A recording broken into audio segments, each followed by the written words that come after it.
What's up friends, welcome back to my channel. Today it's a really very special video. I'll be making a Mother's Day meal for my mom. And every year I try my best to create something or cook something for her during Mother's Day, her birthday. And I think it's quite interesting to know a bit more of her taste palette. She prefers food that are a little bit more delicate per se, yet at the same time she loves the strong local flavour that she ate growing up with.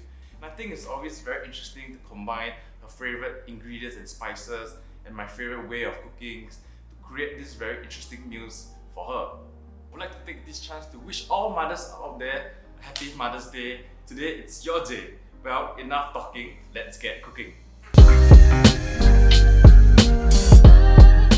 So today I'll be making a crispy pan-seared red garoupa with some vegetables on the side like brown Swiss mushroom, cherry tomatoes on the vine, and Japanese sweet potato, which is one of my mom's favourite. I'll be making a special sauce today, Hei Bi Aioli, which I think can combine the flavours that she ate while growing up and the fun cooking techniques that I enjoy doing. So first what you need to do is spread your garlic and onion. Cut the garlic and onions into thin slices. This will be the flavour base for the Hei Bi Aioli. If you didn't notice in my first two videos, I really love eating garlic and onions. They're packed with flavour. Slice the mushroom into halves.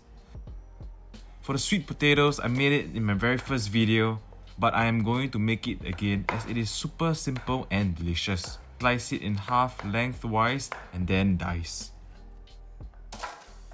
Season with salt and black pepper and a little bit of olive oil. Mix everything together.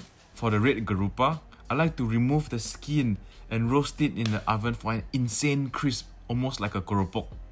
Make a small incision right under the flesh of the fish and slowly slice through till about 2 cm in, using fingers to grab firmly on the skin and pull down onto the chopping board while you gently glide your knife through. And there you have it, skin for roasting and the fish for searing. Season the skin with some salt and pepper. Lay the skin on parchment paper, then press another piece of parchment paper on top. Using an oven-safe plate to press it down, this will help the skin to cook evenly. Into the oven at 200 degrees Celsius for 15 minutes. After 10 minutes, remove the top parchment paper and plate for the skin to crisp up and rise into a kerupuk texture for the remaining 5 minutes. After rinsing your Hei Bi, place it into a mortar and pestle and vigorously pound everything together, as the action of pounding and smashing bruises the Hei Bi, allowing more of the flavour notes to be released. Rolling actions help to further break down the Hei Bi into smaller pieces. Continue till you get this texture soft and flaky.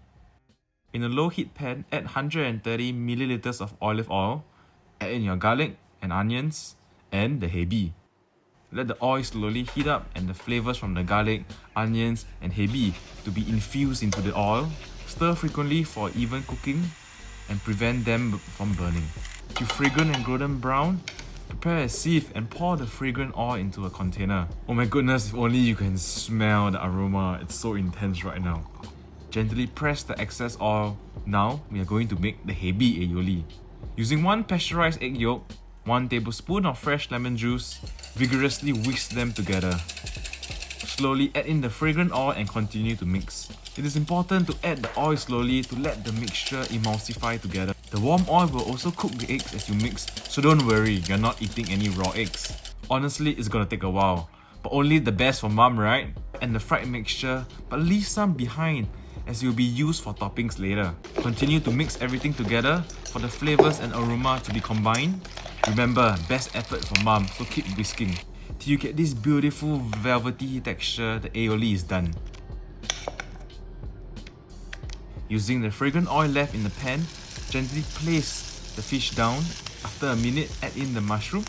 Gently move the mushroom for even cooking. Season with salt and pepper. After 2 minutes, flip the fish. And gently put in the cherry tomatoes. If the pan is getting too dry and hot, add an extra touch of olive oil and just gently move the pan slightly for the oil to coat the ingredients. When your fish is done, set it aside.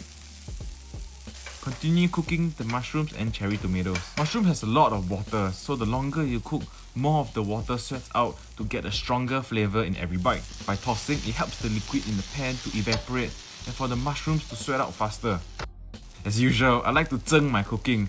I added 2 tablespoons of brandy. The brandy gives that sweetness and depth in flavour. Flambe helps to cook off the alcohol and deglaze the zap, which is all the flavours sticking on the pan to be infused into the mushrooms and cherry tomatoes. I want to char them a little, so I continue to toss them at the tip of the pan. To plate, I like to lie the fish diagonally on the potatoes to create some height, then lie the crispy kerupuk skin on top, cherry tomatoes, mushroom on the side. For the Hei Bi Aioli, give it a good whisk before serving. Gently spoon the aioli over the fish. Of course, more sauce, more kick. Wipe off any excess oil and just sprinkle the fried garlic, shallots and Hei Bi on top, giving that crunch and pockets of deep flavour in every bite. And top with some chopped parsley to give some vibrance to the dish, and you're ready to eat.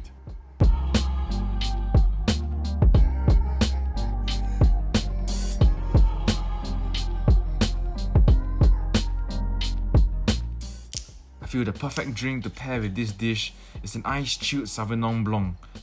It has a light and almost fruity taste which complements the fish really well. Time for taste test. Well, my mom's eating in silence. If only you can see the smile on her face. I had to take a bite. Wow, the Hei Bi really carries the entire dish with the strong umami kick combined with the tenderness of the fish. Oof. If only I bought more ingredients, I could make another plate for myself. Thank you for watching. If you liked the video, give it a thumbs up, subscribe to my channel, and share it with everyone that you know.